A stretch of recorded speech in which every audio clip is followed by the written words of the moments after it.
Part 2 हमारे आसपास के पदार्थ। पार्ट 2 का नाम है ये।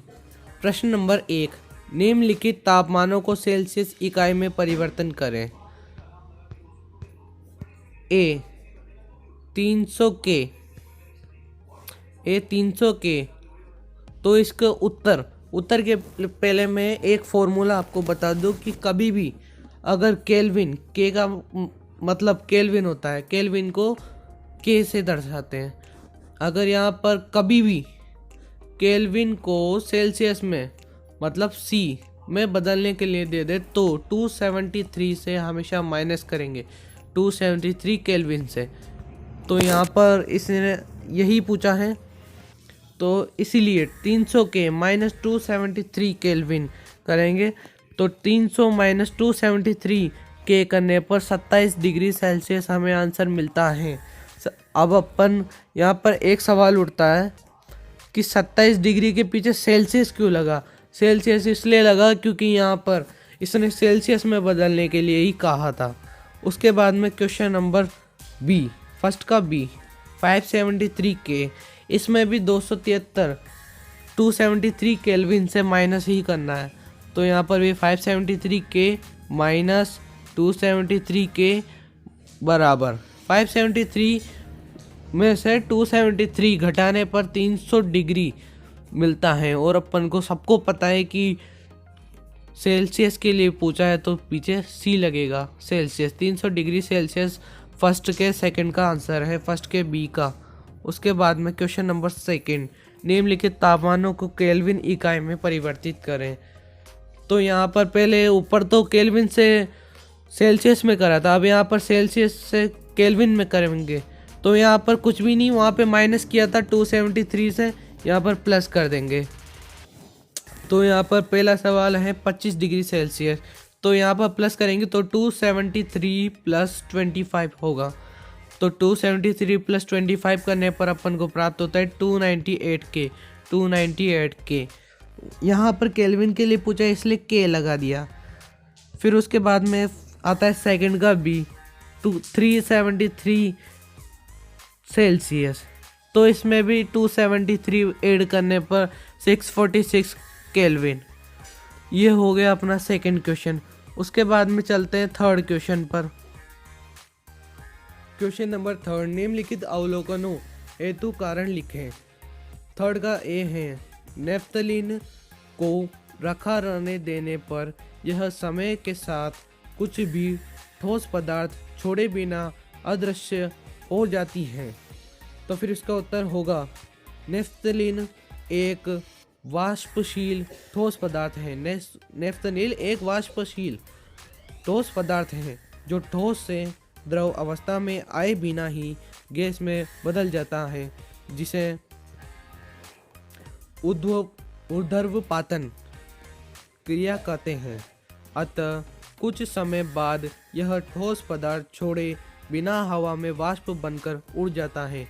यह हो गया अपने थर्ड के एक आंसर। उसके बाद में बी क्वेश्चन है, हमें इत्र की गंध बहुत दूर बैठे हुए भी पहुंच जाती है। तो इसका उत्तर होगा इत्र। इत्र एक वाष्पशील द्रव होता है जो तेजी से वाष्प वेपर्स में बदल जाता है तथा वायु के कणों के साथ मिलकर सभी दिशाओं में तेजी से विस्तृत हो जाता है। यही कारण है कि इत्र की गंध बहुत दूर बैठे हुए भी हमारे पास तक पहुंच जाती है। उसके बाद में आएगा क्वेश्चन नंबर फोर्थ, निम्नलिखित पदार्थों को उनके कणों के बीच बढ़ते हुए आकर्षण के अनुसार व्यवस्थित कीजिए। तो यहाँ पर पहला है ए, इसको तो सबको एक साथ करेंगे तो क्रम में जमाना है, बढ़ते हुए क्रम में। तो यहाँ पर देखेंगे ऑक्सीजन, फिर उसके बाद में जल, फिर चीनी। इसका कारण है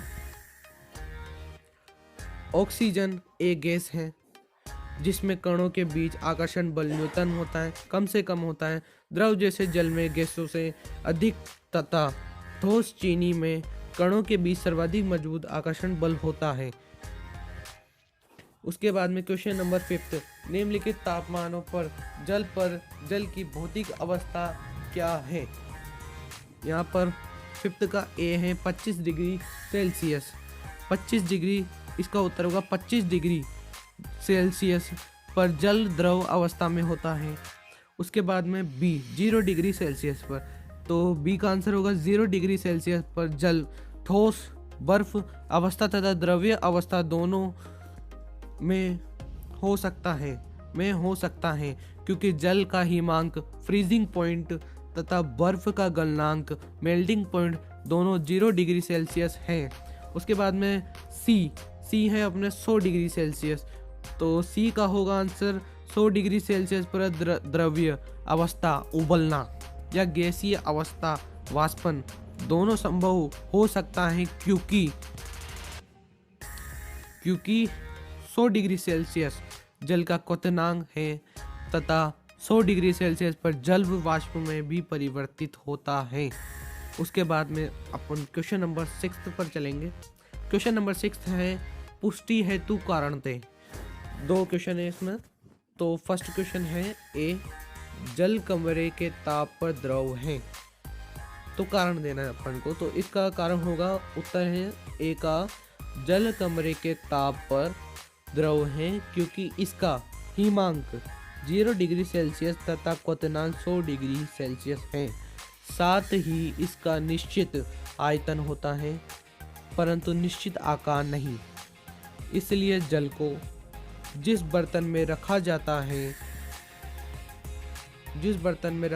है उसी का आकार ले लेता है।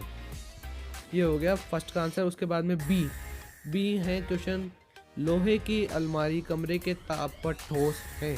लोहे की अलमारी, तो यहाँ पर इसका आंसर होगा लोहे की अलमारी कमरे के ताप पर ठोस है क्योंकि इसका गलनांक मेल्टिंग पॉइंट कमरे के ताप से बहुत अधिक होता है। इसका एक निश्चित आकार एवं आयतन होता है तथा यह दृढ़ होता है, यह बहता नहीं। इसके बाद में क्वेश्चन नंबर 7 पर चलिए। क्वेश्चन नंबर 7 है 273 के, मतलब के को मतलब होता है केल्विन। 273 केल्विन पर बर्फ को ठंडा करने पर तथा जल को इसी तापमान पर ठंडा करने पर शीतलता का प्रभाव अधिक क्यों होता है। ये कहता है कि 273 केल्विन पर बर्फ को ठंडा करा और उसी 273 केल्विन पर जल को इसी तापमान पर ठंडा करने पर शीतलता का प्रभाव अधिक क्यों होता है। तो इसका आंसर होगा 273 के, मतलब या फिर 0 डिग्री सेल्सियस पर बर्फ किसी पदार्थ या माध्यम से गुप्त ऊष्मा लेती है जो पहले इसकी अवस्था में परिवर्तन लाता है, फिर इसके ताप में वृद्धि करता है, परंतु इसी ताप पर जल केवल ताप में वृद्धि के लिए ही ऊष्मा प्राप्त करता है। बर्फ के गलन या संगलन की गुप्त ऊष्मा 3.34 इंटू 105 जूल है।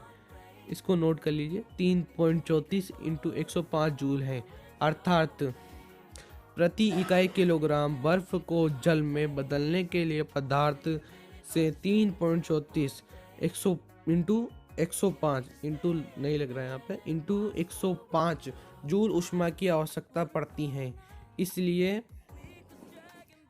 इसलिए बर्फ अधिक शीतलता प्रदान करता है क्योंकि जल किसी प्रकार की गुप्त ऊष्मा नहीं लेता। उसके बाद में क्वेश्चन नंबर 8, उबलते हुए जल अथवा भाप में से जलने की तीव्रता किसमें अधिक महसूस होता है। तो इसका आंसर है भाप में जलने की तीव्रता अधिक महसूस होती है क्योंकि 373 के यानी 100 डिग्री सेल्सियस तापमान पर भाप अर्थात वाष्प के कणों में उसी तापमान पर पानी के कणों की अपेक्षा अधिक ऊर्जा होती है क्योंकि भाप के कणों ने वाष्पीकरण की गुप्त ऊष्मा के रूप में अतिरिक्त ऊष्मा अवशोषित कर ली है।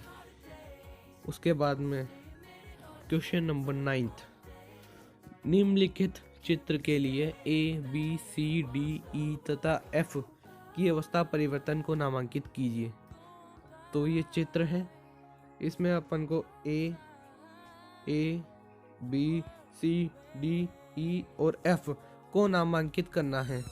तो इसमें आप ए को तो संलग्न फ्यूजन कर लीजिए ए को, और बी को वाष्पीकरण या वाष्पीकरण वेपोरेशंस और इवोपरेशंस, और सी को सघनन कंडेंसेशन, और डी को जमाना सॉलिडिफिकेशन, और ई को ऊर्ध्वपातन सब्लिमेशन, और एफ को ऊर्ध्वपातन सब्लिमेशन कर लीजिए। और ये आपका यहीं पर चैप्टर समाप्त होता है।